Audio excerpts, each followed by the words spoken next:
श्री स्वामी समर्थ. उन्हाळ्याच्या सुट्टीला आले पण सतत पावसाळा चालू असल्यामुळे सगळ्यांचाच घसा थोडासा खवखवत आहे.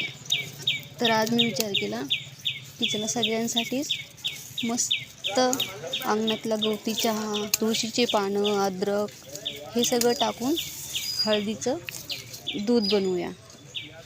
आईच्या घरी आलं की कुठल्या मेडिसिनची गरज नाही, काहीच नाही. डॉक्टरांच्या घरच्या घरीच ही सगळी औषधी वनस्पती. हे पान आहे अडुळशाचं. खोकला आला आणि हे पान खाल्लं की आमचा सगळ्यांचा खोकला गायब. असेच खूप सगळे. आता आपण तुळशीचे काही पानं तोडणार आहे मी आता जाऊन. मस्तपैकी इथे आता काही मी तुळशीची पानं तोडून आणले आहेत. पुदिना, अद्रक, ओवा, हळद हे सगळं टाकून आता मी थोडंसं दूध घेणार. तोपर्यंत माईची इकडं पुरणाची तयारी चालू आहे.